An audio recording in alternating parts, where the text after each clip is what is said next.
कई बार पढ़ते वक्त कुछ ऐसी किताबें आपके हाथ लग जाती हैं जिनके पहले 2-4 पन्नों को पढ़ते ही आपके मुंह से बस वाह निकलता है और आपको लेखक की लेखनी से इश्क हो जाता है। यकीनन कुछ ना कुछ अलग, कुछ ना कुछ दिलचस्प, कुछ ना कुछ अनोखा तो जरूर रहा होगा उनके लेखन में। जब कोई किताब दिलकश अंदाज में आपके सुख चैन को उड़ाकर अपने हीरो में बहा कर ले चलते हुए एक ही दिन में खुद को पूरा पढ़वा डाले और उस पर सोने पे सुहागा ये कि हर दूसरा तीसरा पेज कोई ना कोई ऐसे पंच लाइन खुद में समेटी हो कि औचक ही आप पढ़ना छोड़कर हंसना शुरू कर दें। आज हम लोग बात करने वाले हैं निखिल सचान जी के द्वारा लिखे गए उनके तीसरे उपन्यास यूपी 65 के बारे में।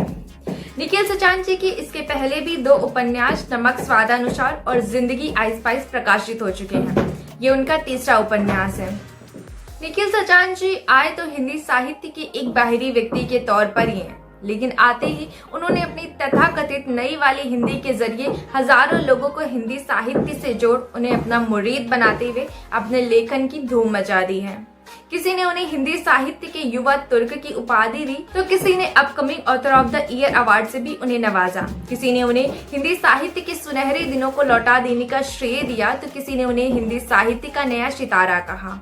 किसी ने उनके द्वारा लिखी गई तीनों किताबों को बेस्ट सेलर की सूची में भी शुमार किया। तो नमस्ते, मेरा नाम है अंजलि। स्वागत करती हूँ आप सभी का अपने इस यूट्यूब चैनल स्टोरी टेलर अनु में। अपने इस चैनल के माध्यम से मैं एक छोटी सी कोशिश करती हूँ हिंदी साहित्य की कुछ इंटरेस्टिंग बुक्स, कुछ इंटरेस्टिंग नॉवेल्स को आपसे रूबरू कराने और कुछ ऐसे ऑथर्स को भी आपसे रूबरू करवाने की जिन्हें आपको जरूर पढ़ना चाहिए। तो चलिए शुरू करते हैं आज का वीडियो और देखते हैं कि क्या है इस किताब में। आजादी, प्यार, खाली समय, थोड़ी पॉकेट मनी और थोड़ी कड़की, धुंधले से सपने और हद दर्जे की बेफिक्री मिलकर जिंदगी का सबसे स्वादिष्ट कॉकटेल बनाते हैं। हालांकि ये कॉकटेल उन चंद खुशनसीब युवाओं को ही चखने को मिलता है जो कॉलेज जा पाते हैं। यूपी 65 ऐसे ही एक खुशनसीब निखिल सचान का लिखा गया उपन्यास है जो IIT BHU से पढ़कर निकले हैं। इस उपन्यास में लेखक ने मुख्य किरदार निशांत के जरिए अपनी जिंदगी के सबसे बेहतरीन कॉकटेल के स्वाद के बारे में चटखारे ले लेकर बातें की हैं। ये किताब पढ़ने भर से पाठक उस बेहतरीन स्वाद को महसूस कर सकते हैं। कुछ कहानियां ऐसी होती हैं जो आपको समय यात्रा पर ले जाती हैं। यूपी 65 भी आपको कॉलेज के दिनों में टेलीपोर्ट कर देगी और अगर आप कॉलेज से ही हैं तो उम्र के इस पड़ाव और जगह की कद्र बेहतर तरीके से करना सिखा देगी। स्कूल के बाद जब आप कॉलेज लाइफ में पहुंचते हैं तो कई नए आयाम आपके सामने यकायक खुल जाते हैं। आप अपना कंफर्ट जोन, दोस्त, घर छोड़कर वहां पहुंचते हैं तो साथ ले चलते हैं कुछ पूर्वाग्रह, पूर्वानुमान और कुछ प्रश्न जो हमें लगते हैं कि हमने सुलझा दिए हैं, पर कॉलेज हमें उन्हें देखने का एक नया नजरिया देता है। यूपी 65 का नायक निशांत भी अपने अभी तक के जीवन का जमा अनुभव गठरी में बांधकर देश के सबसे प्रतिष्ठित संस्थानों में से एक IIT BHU पहुंचता है। धीरे धीरे ये गट्ठर कंधों से उतरता जाता है, वो जरूरी सामान को छोड़कर। यहाँ उसे दोस्त मिलते हैं, कमरा नंबर 16 मिलता है, कबाड़ी मिलता है, प्रेम मिलता है, गंगा जी मिलती है और बनारस मिलता है। जीवन भर सफल रहने वाले, क्लास टॉप करने वाले निशांत को पहली बार असफलता मिलती है, समाज के मापदंड पर, जीवन के मापदंड पर नहीं। और सफलता असफलता को देखने का एक नया दृष्टिकोण मिलता है। हंसी मजाक मटर गश्ती से शुरू हुआ ये सफर प्रेम, दोस्ती, सफलता असफलता से गुजरते हुए नायक की कैथार्सिस की यात्रा है यूपी 65। IIT BHU निशांत को निशांत बना देता है। IIT BHU के मजबूत किले के भीतर जो लोग कभी नहीं जा पाते, यह किताब उनके लिए उस किले की दीवार में बने एक ऐसे सुराग के जैसी है जिसमें झांक कर वे किले के तमाम कोनों की खबर ले सकते हैं। यहाँ से वे यह भी जान सकते हैं कि देश के भावी इंजीनियरों के लिए सेमेस्टर एग्जाम में पास होना कितनी बड़ी चुनौती है। यह बात आसानी से हजम नहीं होती, पर यह सच है।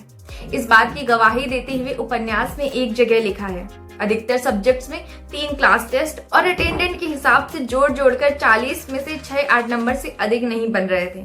सेमेस्टर 60 नंबर का था, उसमें 35-40 नंबर लाने वाले की ही नैया पार हो सकती थी। 40% नंबर लाने की कीमत जितना एक देश का इंजीनियर समझ सकता है उतना शायद कोई और नहीं समझता होगा। हालांकि ये IIT के लड़के थे जो जीवन में पहले कभी फेल नहीं हुए होंगे, जिनसे उम्मीद की जाती है कि वे देश का भविष्य हैं। एक दिन नासा जाएंगे, कोई नया सा प्लेनेट खोज निकालेंगे, कुछ नहीं तो कम से कम 1 करोड़ का पैकेज ही फोड़ लेंगे। घर वालों की दी हुई सपनों की पोटली को सिर पर रखकर निशांत बनारस की तंग गलियों से बहुत संभल कर निकलता है, लेकिन उसके बाद भी कहीं से कुछ फंसकर पोटली में जरा सा सुराख हो जाता है। उस सुराख से जब पोटली में रखी सुनहरे भविष्य और मोटे पैकेज की रेत धीरे धीरे झड़कर निकलने लगती है तो निशांत को बहुत हल्केपन का एहसास होता है और फिर गलती से वे उस छोटे से सुराख को निशांत उंगली घुसाकर इतना बड़ा कर देता है कि सिर पर रखी पोटली का सारा बोझ झड़कर हवा हो जाता है और बचती है सिर्फ खुद के होने की चेतना। उस वक्त निशांत इतना बेफिक्र हो जाता है कि बीएचयू से निकाले जाने पर भी तनावग्रस्त नहीं होता और अपनी प्रेमिका से कहता है, मैं परेशान नहीं हूँ। पता नहीं क्यों कभी कभार तो गुस्सा आता है कि मैं परेशान क्यों नहीं हूँ और बस यही अकेली बात परेशान कर रही है कि मैं परेशान क्यों नहीं हूँ। सच मैं ऐसा कभी नहीं था, बल्कि मैं उन लोगों में से था जो एग्जाम में 1 नंबर का सवाल ही गलत कर दे तो उनको लगता था कि इस बार मुझे इस मुसीबत से निकाल लो कैसे भी। अब मुझे कॉलेज से निकाल दिया गया है तो भी मैं परेशान नहीं हूँ। कॉलेज हॉस्टल लाइफ पर आधारित कई फिल्में, कई कहानियों और उपन्यास पहले भी पढ़े, देखे व समझे चुकने के बावजूद भी इस उपन्यास की कहानी में एक ताजगी, एक नयापन साफ दिखाई देता है जो आपको अपनी तरफ आकर्षित करता है। इस उपन्यास की कहानी कहीं आपको हॉस्टल और कॉलेज के शरारतों से भरे मस्त जीवन से रूबरू करवाती है तो कहीं रोमानियत से भरे प्यार के एहसास से 2-4 भी कराती है। कहीं इसमें दार्शनिक होकर जीवन दर्शन आप में समाने लगता है तो कहीं खिलंदड़ हो इसमें आपका मन भी किरदारों संग हुड़दंग मचाने को मचने लगता है। ताजा तरीन राजनीतिक हालातों के प्रति संजीदा जागरूक विद्यार्थी इसमें नजर आते हैं तो कहीं हर बात को बस धुएं, बियर, शराब और नशे के जरिए तफरीह में उड़ाने को आतिर युवा भी दिखाई देते हैं। कहीं इसमें गंभीर हो पढ़ाई की बातें हैं तो कहीं इसमें सामूहिक हड़ताल के जरिए परीक्षाएं रद्द करवाने की जुगत भरी चालें हैं। कहीं मैच मस्ती के लिए फ्लर्टिंग का बोलबाला है तो कहीं इसमें लड़की को लेकर खिलंडेपन से भरी लड़कों की आपस की ईर्ष्या, जलन एवं मारामारी है। कहीं इसमें प्यार में संजीदगी समेटे हुए भावुकता अपने चरम पर है तो कहीं माहौल को हल्का करती किसी को पाने को लेकर हास्यास्पद हरकतें हैं। कहीं इसमें कबाड़ के ढेर पर बैठे कोई ज्ञान चचुखोल अपनी समझ बांटता दिखाई देता है तो कहीं इसमें ठेठ बनारसी अंदाज, लहजे और ठसक से ज्ञान बघाड़ते हुए युवक भी दृष्टिगोचर होते हैं। कहीं इसमें प्रोफेसर नशे में भावुक हो विद्यार्थियों के बिगड़ते भविष्य पर चिंता जताता है तो कहीं दमदार मारक पंच लाइनें आपका स्वागत करने को बेताब नजर आती हैं।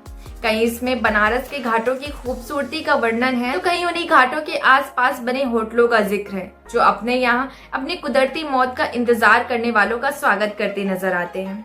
ऐसे ही कई सारे पहलुओं को कैद किया गया है निखिल सचान जी की इस उपन्यास यूपी 65 में। यकीनन यह एक बेहतरीन उपन्यास है और लेखन शैली के स्तर पर भी यह एक अद्भुत प्रयास है, इसलिए मैं तो सजेस्ट करूंगी कि एक बार आपको इसे जरूर पढ़ना चाहिए। हालांकि लेखक ने इस उपन्यास को लिखते समय इस बात की चर्चा भी जाहिर की है कि सत्या व्यास जी के द्वारा लिखी गई बनारस टॉकीज के बाद क्या उनकी ये किताब सफल हो पाएगी, लेकिन यकीनन बनारस पर लिखी गई ये एक बेहतरीन किताब है, आपको इसे जरूर पढ़ना चाहिए।